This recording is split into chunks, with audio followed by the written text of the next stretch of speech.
the sensation about flying, the position that you're in, the ability to see to the horizon that isn't the same as it is for people who are earthbound, the freedom, the ability to see the Earth right side up or upside down. The personal experience of flying in space is one of looking out the window, seeing this incredibly beautiful planet pass below. It's a much, much richer, deeper experience than the technology, than the mechanisms which allow you to be there.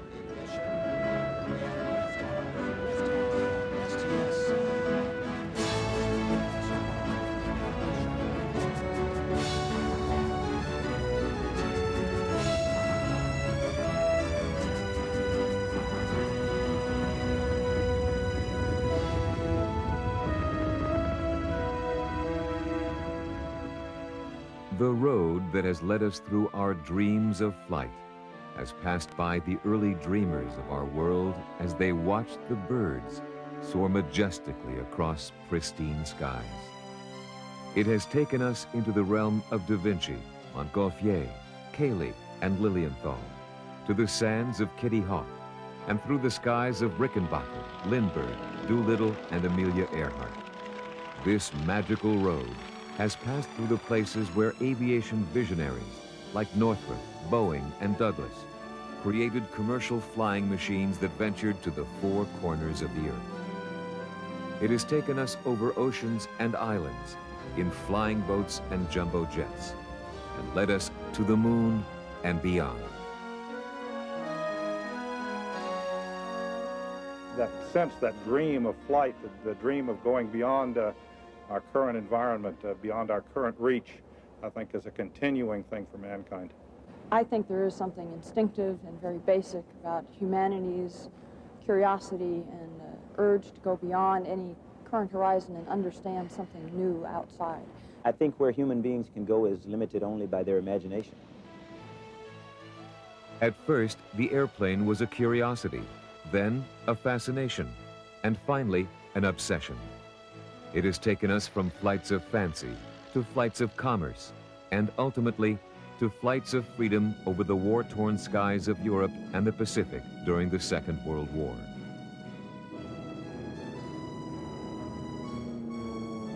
World War II would change the face and future of aviation forever.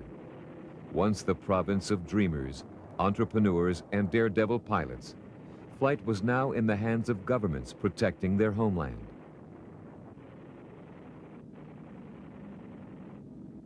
From the early days of the war, it was clear that air superiority would be critical to an Allied victory over the Axis powers.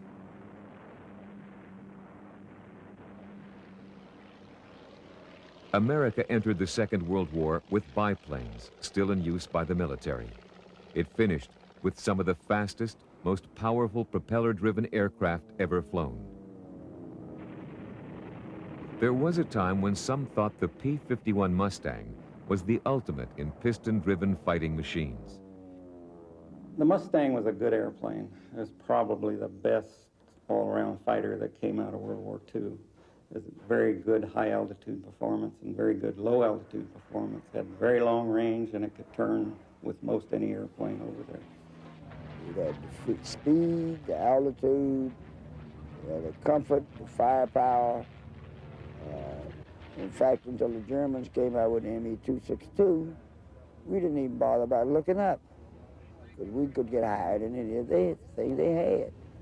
It had become clear to the scientists and engineers that to achieve substantially more speed, a new, more powerful propulsion system would be needed. Jet age began in the late 30s, when simultaneously and without the other's knowledge, two great engine geniuses, Frank Whittle in Britain and Hans von Ohain in Germany, both invented the jet engine. In Germany, of course, they kept it to themselves and were highly successful with it and produced jet fighter airplanes in substantial numbers by the end of the war. We got into the program after the British flew the Gloucester airplane, E-2839, and May of 1941. And then they sent word to General Arnold that they had a development program which could conceivably affect the outcome of the war, and he was asked to send a technical team over to be briefed on it. And their recommendation back to Washington was that we do go ahead, cooperate with the British.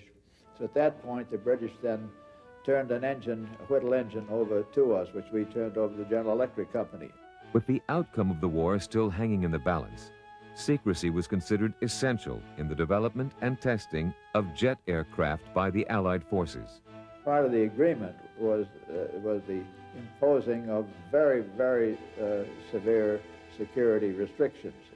The British were so concerned about information leaking to the Germans that they imposed these regulations, and we had no choice but to go along with them. By the way, there probably weren't 15 people at Wright Field that even knew of the existence of this project until after the airplane flew.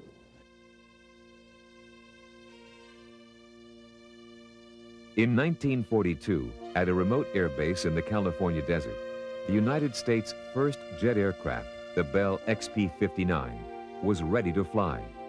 Air Force Colonel Lawrence Craigie was the first military pilot to climb into the cockpit of America's newest flying machine. I think it's important to understand when we're talking about that first flight, it was not a normal first flight in that the propulsion system was so experimental, and Bell was, GE was a very conservative company anyway, so they, in the interest of really protecting their engine, they limited us to 50% power. So as a matter of fact, on my first flight, it took me about 2.5 miles to get off the lake bed. But my lasting impression of that first flight was as we broke contact with the ground, everything was so quiet. Normally the takeoff point an airplane flight is a point of maximum vibration, the piston engines. This is just the opposite.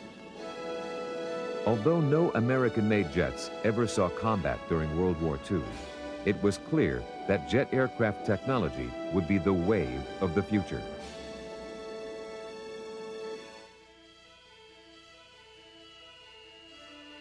With the Axis powers defeated, the United States and her allies continued to develop new designs for better, faster jet fighting machines, vowing never again to be caught unprepared for war. The advent of the jet aircraft may have been the single most important advancement in aviation technology since the Wright brothers made their historic flight at Kitty Hawk. But these revolutionary flying machines also demanded new aeronautical designs that could maximize the speeds and altitudes that were now within their reach.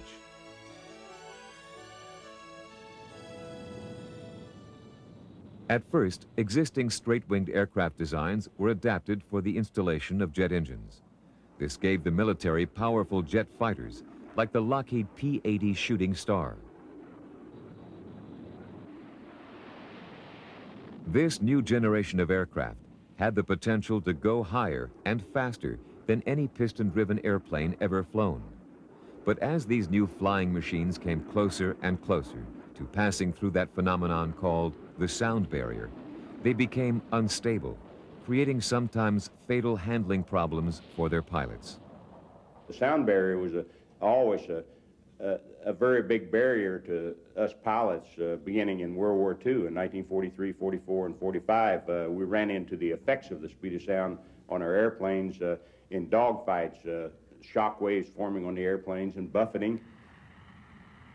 Using aerodynamic research, design, and testing information captured from Germany at the end of the war, American, British, and Soviet engineers quickly adapted their straight-wing designs to incorporate the Germans' swept-wing technology, which had been found to improve the performance of their jet aircraft.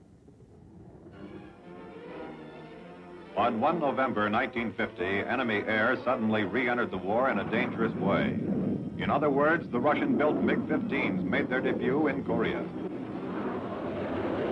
A few months after the Soviets surprised the world with the introduction of their swept-wing MiG-15 jet, the Americans unveiled the F-86 Sabre swept-wing jet fighter.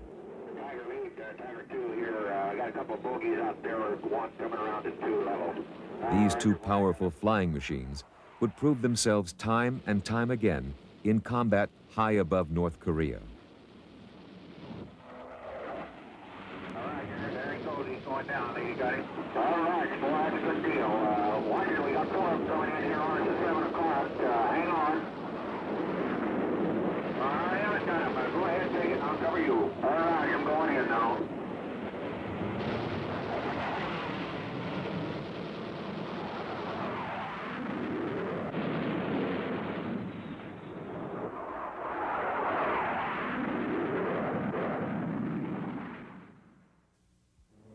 War not only changed the direction and design of military fighting aircraft, it also had a major, although very different effect on commercial aviation.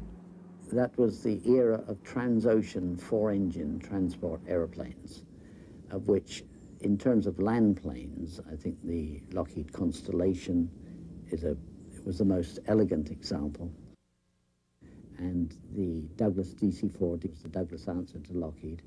Both of these planes were developed during World War II and originally designed back in the early 40s and conceived as passenger transports. They were in fact first put into service as military transports because of the demands of the war.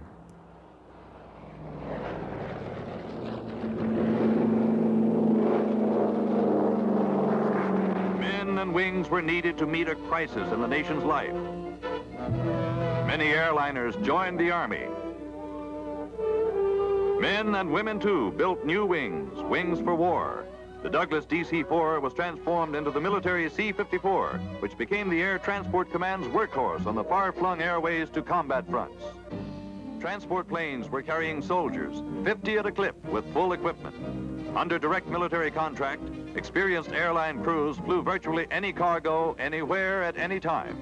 Men of United Airlines made over 3,000 flights across the Pacific, carried 6 million pounds of cargo to Alaska. The United States emerged from the war with at least 2 production lines in full swing of transport airplanes. Originally put into service as the KC-97 long-range aerial tanker, the newly christened Boeing Stratocruiser joined the graceful Lockheed Constellation and the Douglas DC-4 to create a fleet of American-made commercial aircraft unmatched anywhere in the world. With an international network of long, newly paved airfields built by the military for use during the war now available to the airlines, a new era of unprecedented growth for the aviation industry was about to begin. The technological advances that had been financed by the military were now being adapted for use by the commercial aviation industry to take the traveling public to the far reaches of the earth. As early as 1941, when the de Havilland Company in Britain was working on the design for what was to become the de Havilland Vampire jet fighter, one of the great visionary people in de Havilland said, "Do you realize that we could have all this wonderful new performance? We could have all this in a commercial airliner." And the British Comet in 1952 launched the jet age.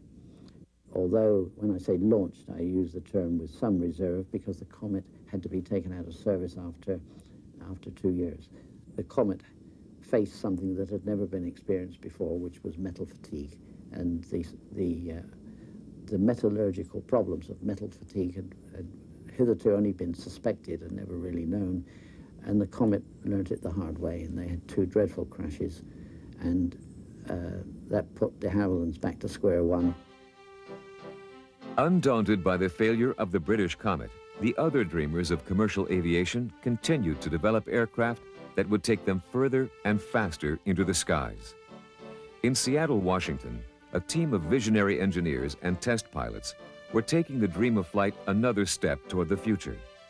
In 1952, gambling an estimated $16 million, which represented almost 25% of their corporate net worth, the Boeing company made the decision to develop an aircraft that would lead them into the jet transport age.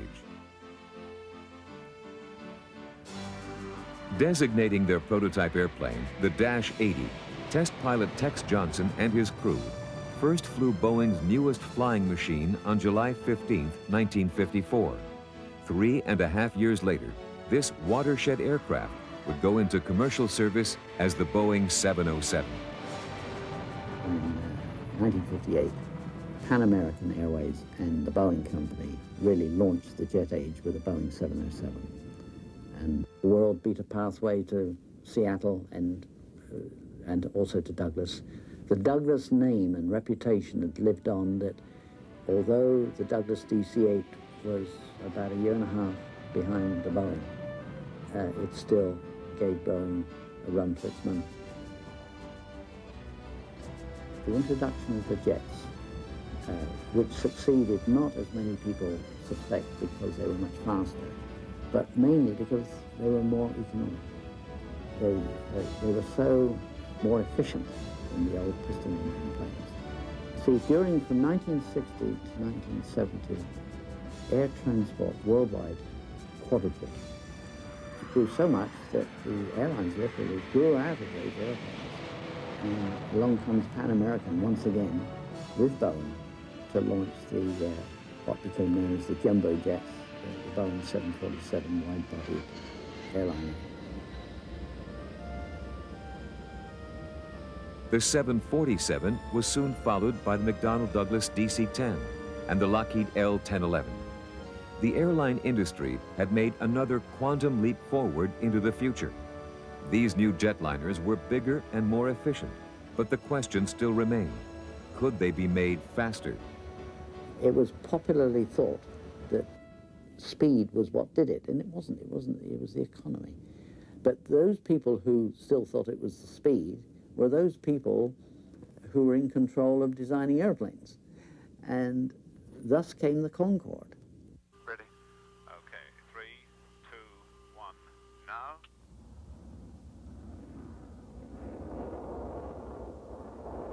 There was this conviction that the Concorde, simply because of its speed, of traveling at twice the speed of sound and getting from New York to London in less than 4 hours, that this would be an immediate success.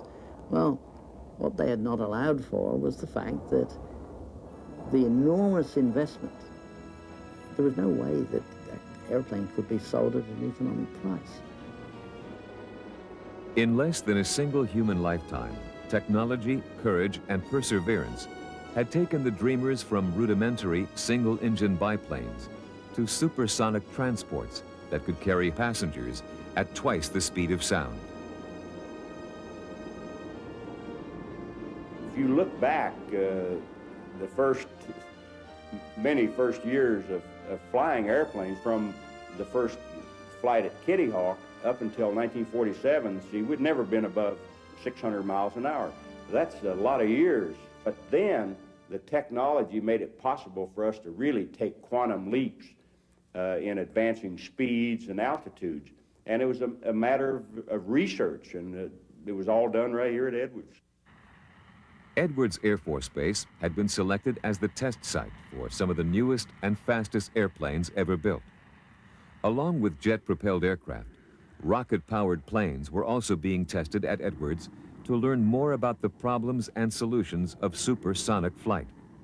The Bell X-1, which was designed to be launched from the air rather than the ground, was the first rocket-driven aircraft ever to be flown in the United States.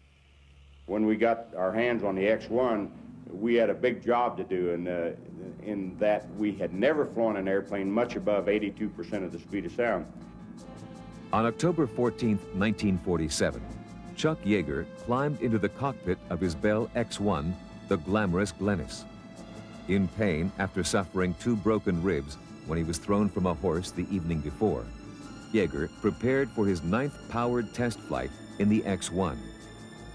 When he was asked if he was ready to go, he responded, "Hell yes, let's get it over with." Basically, I don't remember it as a big day because we really didn't know we were going to get above Mach 1. But we had worked our way up from 0.8 Mach number, which was as fast as the X-1 had been, on up to 8.4, 8.8, 9.4.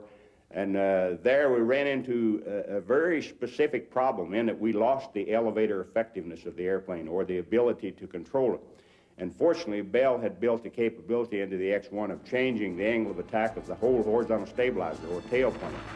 And by using that horizontal stabilizer, we were able to control the X-1 right on through Mach 1. Well, it took the rest of the world about 5 years to find that out, that little trick with a flying tail, and it gave us a quantum lead over the rest of the world in aerodynamics. Another one of nature's ancient barriers had been crossed. Now the only question that remained to be answered was how fast, how high, and how far could the dreamers take their machines into that mysterious world that lay above the Earth. When we were successful in getting above Mach 1, that opened up space to us, because from then on there was no limit as to how fast we could go. Another experimental airplane being tested at Edwards was the Douglas-built D-558.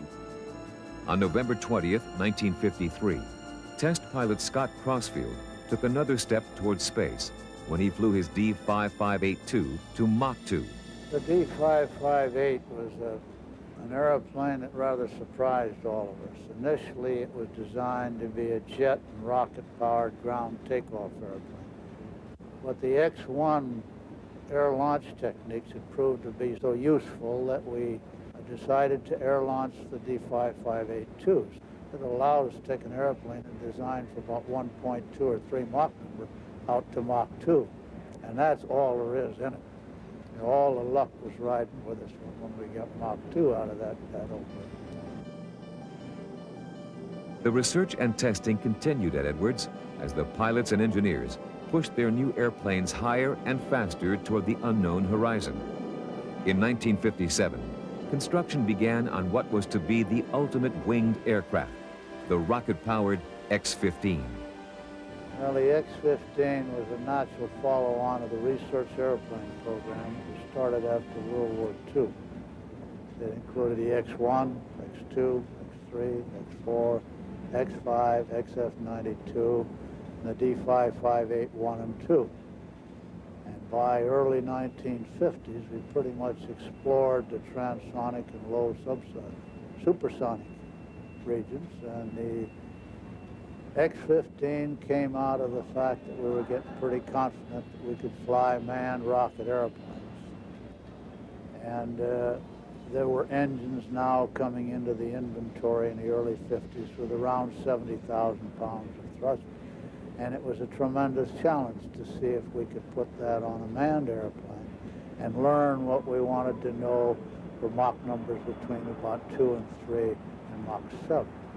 The X-15 was the consequence of that. The X-15 went on to set both speed and altitude records for fixed-wing aircraft.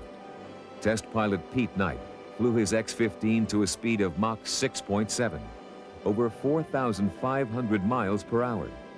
In another flight, Joseph Walker took the X-15 to an altitude of 67 miles above the Earth, proving that a winged aircraft could be flown out of the Earth's atmosphere and back.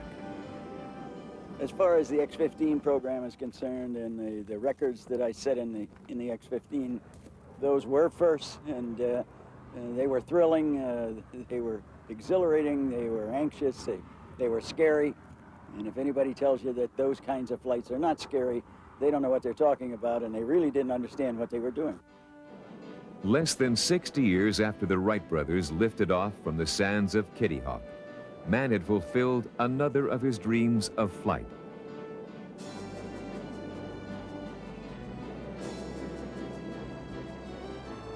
While the research airplane team at Edwards was poised to go further into this new frontier, a small group of German and American scientists 2,000 miles away at the Redstone Arsenal in Huntsville, Alabama, were feverishly working on another way to take man into space.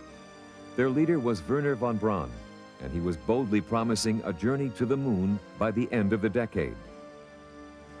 I went out to the Redstone Arsenal, walked into von Braun's offices and the other offices near there, and I just felt, oh my God, this is unbelievable. I felt like it was in Buck Rogers and Flash Gordon.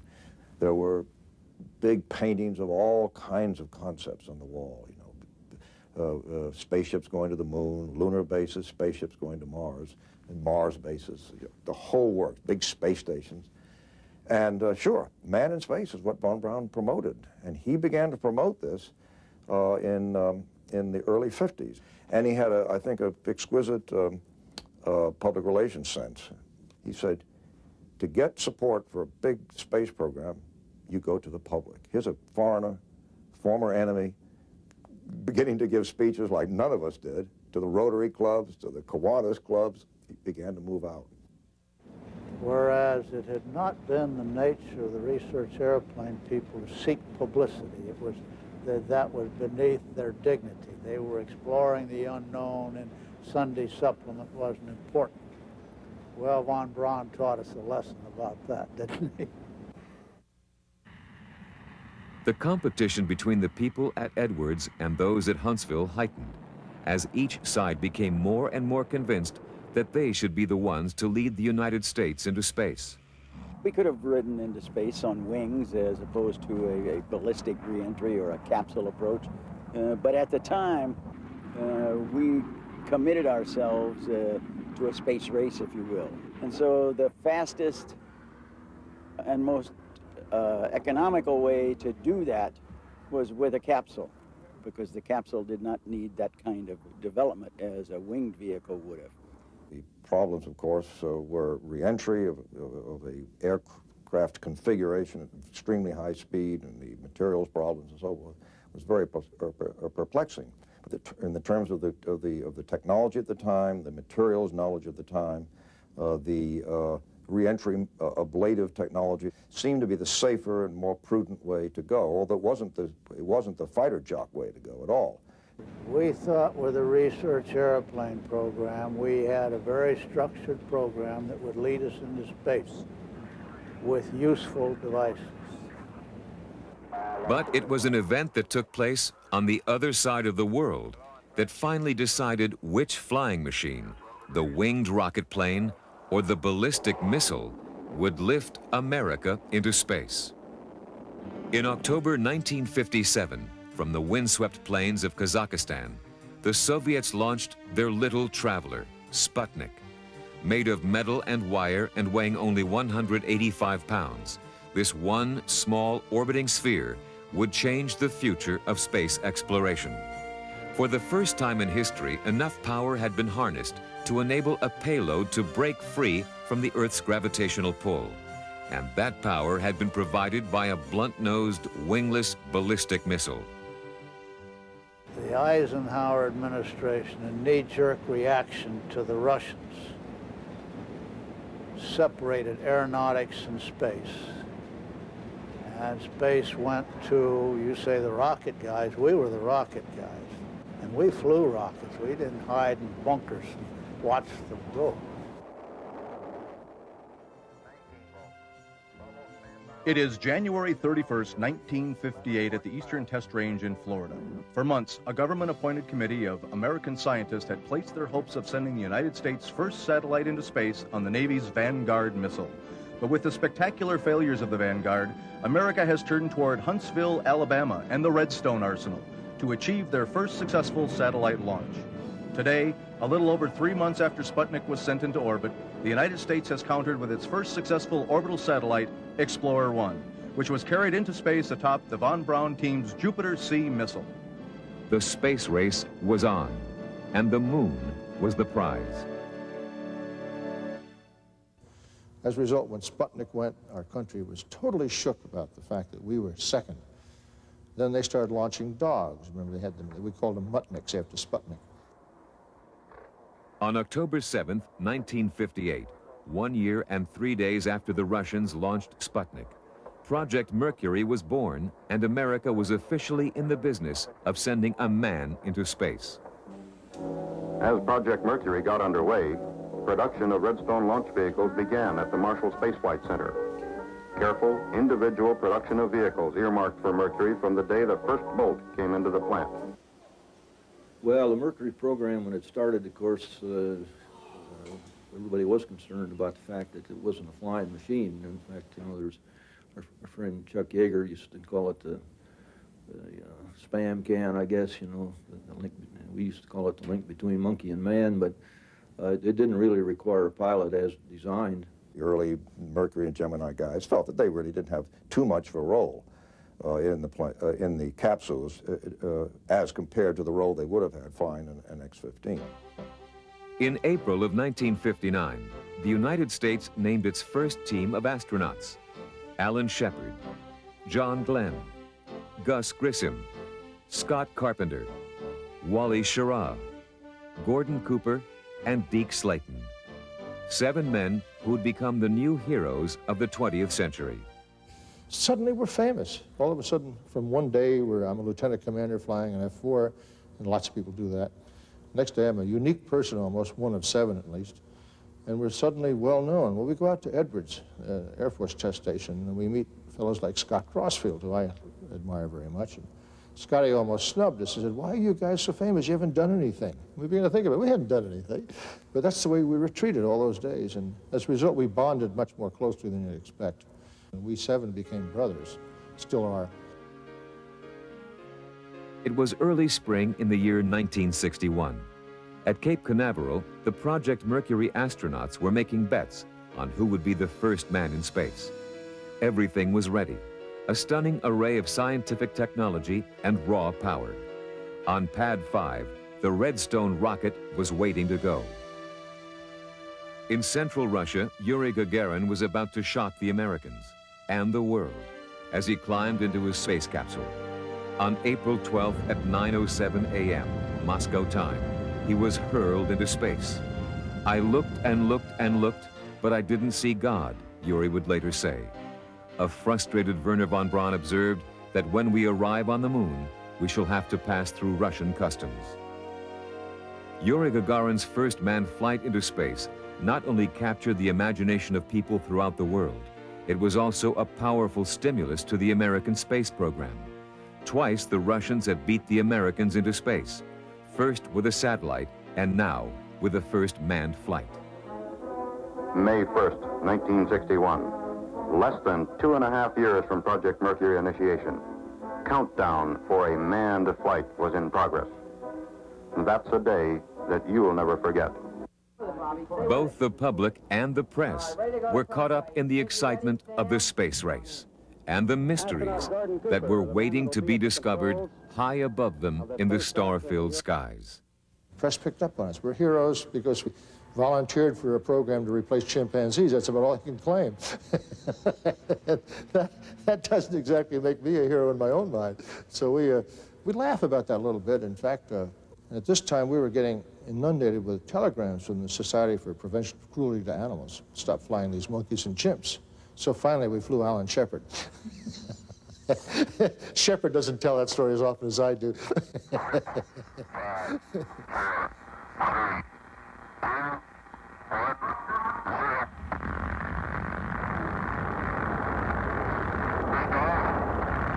right, lift off and the clock is started.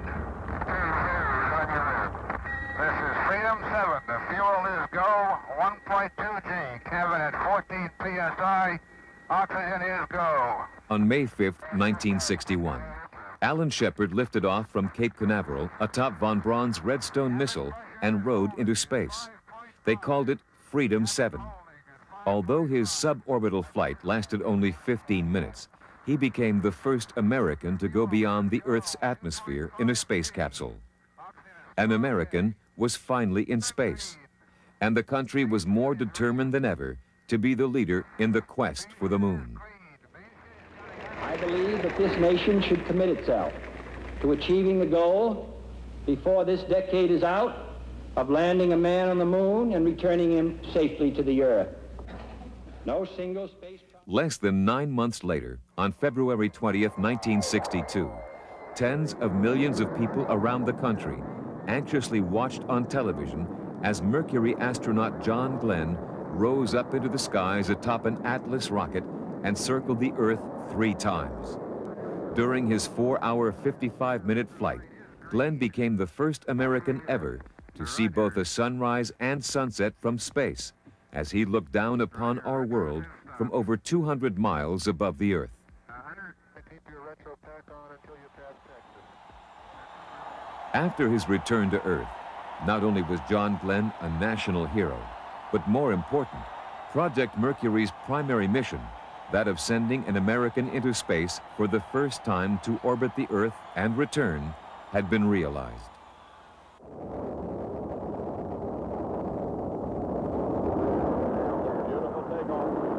He should be getting vibration now. After 3 more successful Mercury missions, it was time to move on to Project Gemini, and another step closer to the moon. I think the progression from Mercury on was set very early. When Al Shepard flew that little 15-minute flight, President Kennedy committed us to landing on the moon, which is a very big step. And Gemini was stuck in the middle as sort of a development program. There was just a number of things we didn't understand well enough yet to really go to the moon without taking that interim step. So we view Gemini as a stepping stone to Apollo, but not a program by itself. Project Gemini may have been considered a stepping stone to Apollo by some, but each of its 10 journeys into space continued to excite the minds and imaginations of the American public. 5, 4, 3, 2, 1, 0. Ignition. Start. Liftoff. During the flight of Gemini 4, millions watched as astronaut Ed White became the first American to walk in space. Overlooking the distant surface of the Earth, White swam through space for 22 minutes while tethered to his Gemini spacecraft. This is the greatest experience. It's just tremendous. Right now, I'm standing on my head, and I'm looking right down. It looks like we're coming up on the coast of California.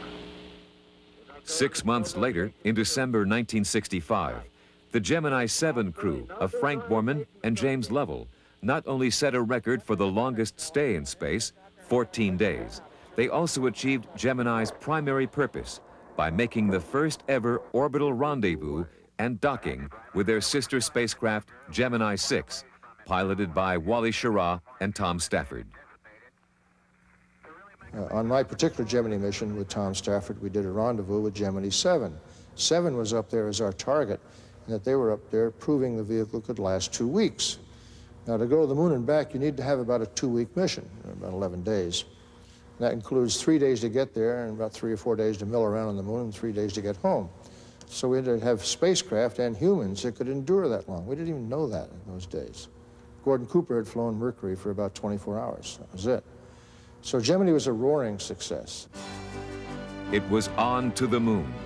And as President Kennedy had promised, the Apollo project was destined to put the United States on the lunar surface before the end of the 1960s. But the question that continued to haunt America was, who would get there first?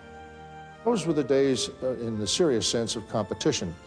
And we were trying desperately to catch up. And I suspect we caught up around the Gemini days and then passed the Russians by a mile. But we still felt they might beat us to the moon. We had that as an anxious time. Even before the first Apollo spacecraft was launched, disaster struck America's space program. On January 27, 1967, just as the Apollo program was nearing readiness for its first manned flight, a fire inside the command module took the lives of 3 American astronauts, Gus Grissom, Ed White, and Roger Chaffee. 3 heroes of the new age would never again soar through the heavens in search of their dreams.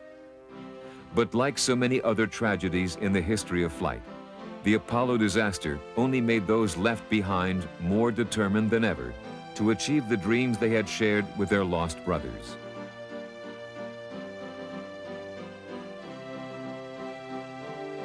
After 4 successful Apollo missions, preparing for the lunar landing, Apollo 11 was ready and waiting to lift off into the heavens in search of mankind's ultimate dream. And the world was poised to share in the adventure. T-minus 25 seconds. 20 seconds and counting. T-minus 15 seconds. Guidance is internal. There was an anticipation associated with Apollo 11 that I think started a upon first realizing the words of the president when they said this nation should declare itself to the objective of sending a man to the moon and bringing him back safely. But America was still not alone in her quest for the moon. While Apollo was rehearsing for its planned lunar landing, the Russians had made an unmanned soft landing on its surface in their Luna 9 spacecraft.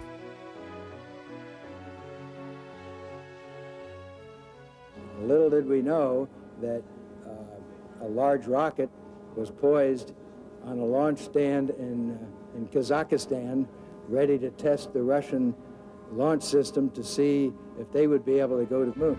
And all the time it's getting closer and closer and closer. And yes, you bet we're worried about something happening that might prevent that opportunity from its fulfillment. We knew that barring some unforeseen event, we'd get to carry out the world's greatest adventure as far as technology and exploration goes. Builds up. 11. Engine ready, light on. 10, 9, 8, 7, 6, 5, 4, 3, 2. Engine sequence start. 1, 0. Launch commit. We have a liftoff.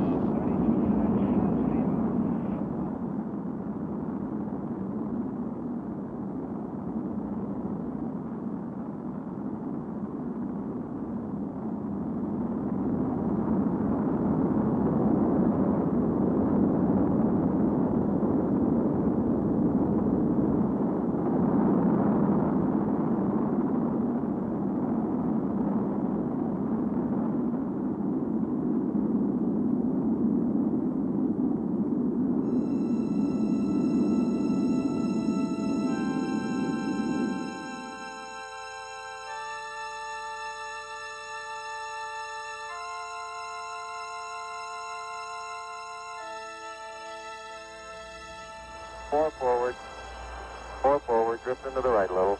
That's right. Contact light. Okay, engine stop. We copy you down, Eagle. Tranquility Base here. The Eagle has landed. The moment when the engine shut down and the checklist was essentially in comfortable status, we turned most things off. There was a moment when I could look over to Neil, and we both looked at each other, and I patted him on the back. And that was a moment of realization for both of us that we just had pulled this thing off, that people have been dreaming about for so long. And we were lucky enough to be two human beings picked to carry out this marvelous adventure. I'm going to step off the limb now. That's one small step for man, one giant leap for mankind. When we were on the surface of the moon, the words magnificent desolation were extemporaneous as could be. I hadn't given them any thought ahead of time. But to me, they really did express the magnificence of what we as a species, as a human species, have just accomplished, and yet the desolation that was around us. I mean, it was a barren and uninteresting, from a sightseeing point of view, an environment that one could ever imagine.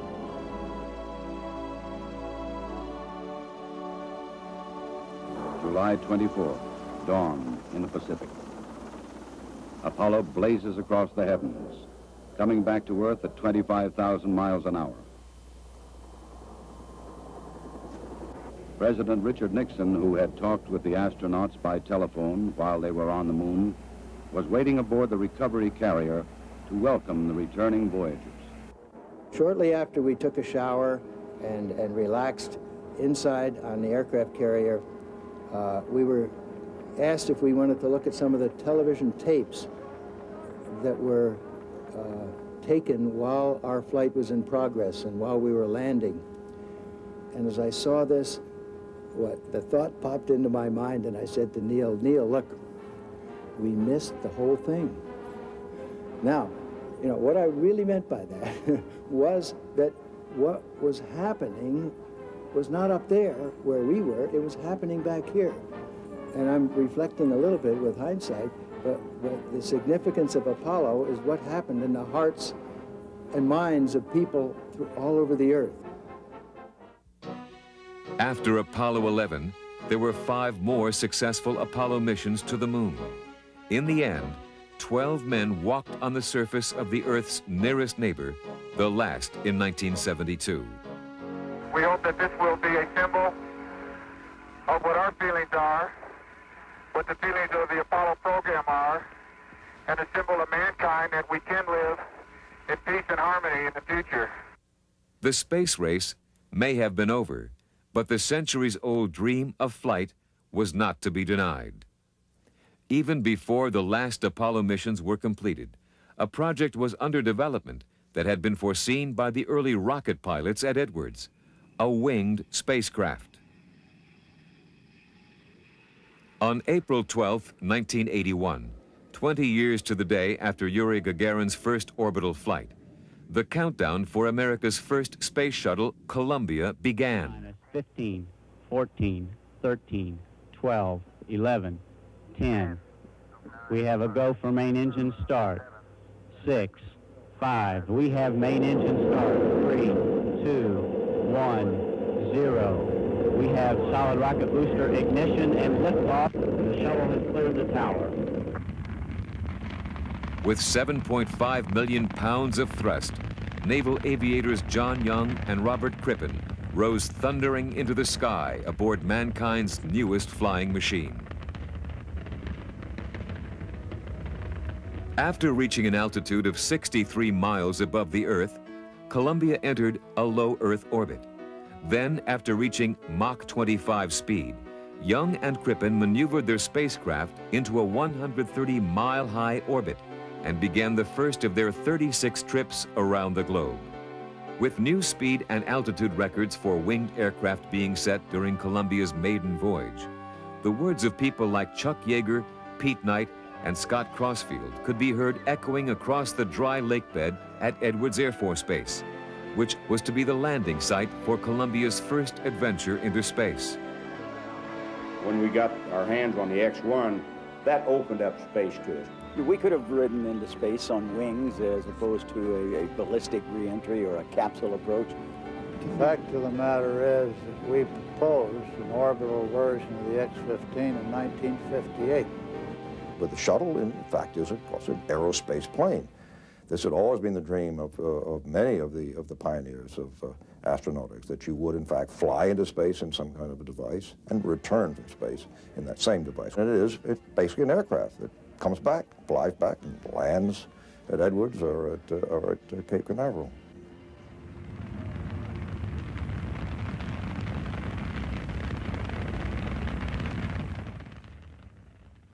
Some 150-plus astronauts from all around the world have flown into space as a part of these explorations into the unknown. It was an experience that none of them will ever forget.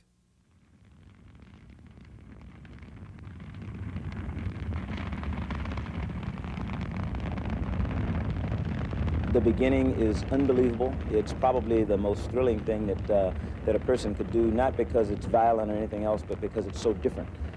All the extreme vibration that you experience for the first 2 minutes, and then instant quiet and smooth when the solid rockets separate and you're just accelerating on the main engines. Being in space is just a spectacular experience. I'm not sure there are good words to describe it. It's not just the physical sensation of being weightless. That in itself is amazing, but virtually every sight around you is something awe-inspiring. And in the back of my mind, at any rate, there's always this remembrance that it's something between highly remarkable and absolutely incredible, that I and a team of my friends and colleagues have created a vehicle and a program and a knowledge base and a real capability to put people, me, into orbit and bring me home with a decently high level of confidence. Once you're there, it feels just sort of serenely natural to be there, but you think back through all the details and preparation and energy, sheer power it took to get you there. And it's just astounding that us little two-footed critters have the capability to control such energy and direct it in those paths. To me personally, the experience of going into space was a very powerful one, emotionally, psychologically. Seeing the grandeur of terrestrial creation from a vantage point that very few yet today have an opportunity to stand on and see, to gaze along the horizon of the Earth, the limb of the Earth, out into the depths of space. Those kinds of experiences leave a lasting impression. And to me, they both humbled and inspired me to other thoughts, to thinking of creation and a creator in ways that I hadn't thought of those things before. It's a very powerful experience. The space shuttle missions have not only taken the dreams of flight another step further into the universe, they have also proven to be of tremendous value and importance to all of mankind. Communication satellites have been launched for both governments and private industry. The Hubble Space Telescope, the first of NASA's great observatories in space, was sent into orbit from Discovery. Unmanned interplanetary exploration aircraft like Galileo and Magellan have been released to send back pictures and other data from our distant neighbors Jupiter and Venus. Invaluable scientific research has been conducted that has been proven to have significant implications and benefits to all of humanity. But there has also been tragedy. On January 28, 1986, Challenger was being prepared for her 10th liftoff into space. The 7-person crew included Krista McAuliffe, who had been designated America's teacher in space. 73 seconds after Challenger had risen up from the launch pad at Cape Canaveral, the rocket exploded and all crew members were lost. Once more, a group of special men and women who had been bold enough to follow their dreams would never again be able to soar high into the unknown heavens.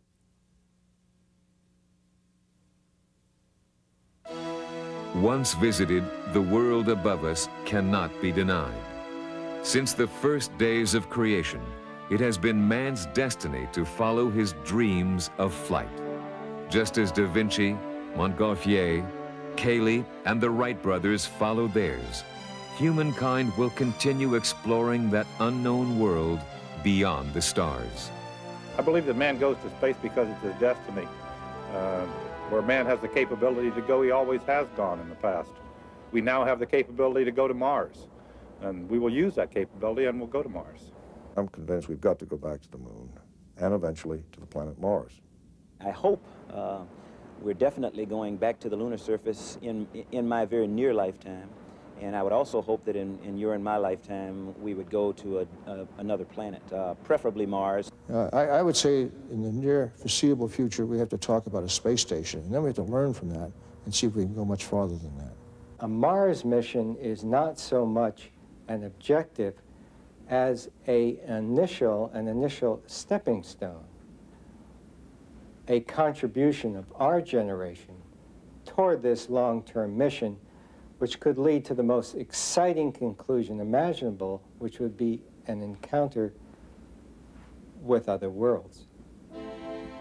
The world of the dreamers is a world of vision and hope and determination. A world that reminds us once again that the dream will endure, the dream will live on. Why does the human species want to explore? Let me give you a very simplistic answer, and it's not original. We go because it's there. As a young 4th grade student, wrote in an art contest as a caption on her picture this year for NASA, we'll never know if we don't go. Human beings are by nature curious, and if you don't go and search, you'll never find the answer. To paraphrase what Eliot said, we shall not cease from exploring, and the end of our exploration shall be to arrive where we began and know the place for the first time. And I've always liked that quote for the 2 dimensions, the outward and the return of knowledge and insight and wisdom for the benefit of this planet.